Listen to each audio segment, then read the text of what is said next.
Hi, எல்லோரும் நல்லா இருக்கீங்களா? நான் இப்போ ஒரு விஷயம் சொல்ல தான் வந்தேன். ஏன்னா இந்த விஷயம் நிறைய பேருக்கு தெரிஞ்சிருக்கலாம். ஆனால் எனக்கு இப்போ தான் தெரியும். இதேமாரி எத்தனை பேருக்கு இப்போ தெரிஞ்சிருக்கும் எனக்கு தெரியலல்ல.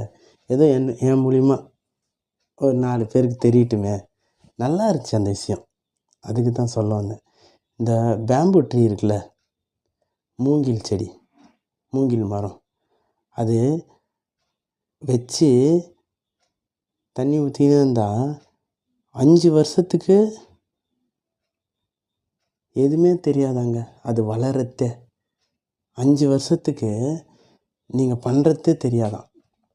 அதாவது ஒரு இலை கூட முளைக்காது 5 வருஷத்துக்கு. ஆனால் ரெகுலராக தண்ணி ஊற்றிக்கினே இருக்கணுமா, ரெகுலராக பண்ணிக்கினே இருக்கணுமா.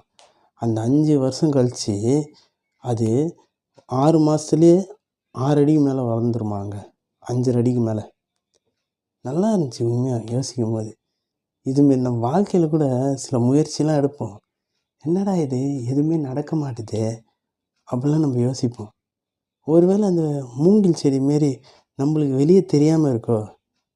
அப்படி கூட இருக்கலாம்ல. அதான் எதாவது முயற்சி பண்ணியிருந்தா எதுவுமே நடக்கலையேன்று எதுவுமே நினைக்காதீங்க தயவு செஞ்சு. ஏன்னா என்றைக்காவது உங்கள் முயற்சிக்கு பலன் அபாரமாக கிடைக்கும். அதனால் சந்தோஷமாக இருங்க. முயற்சியை மட்டும் விட்டுறாதீங்க. ஓகேவா? All the best.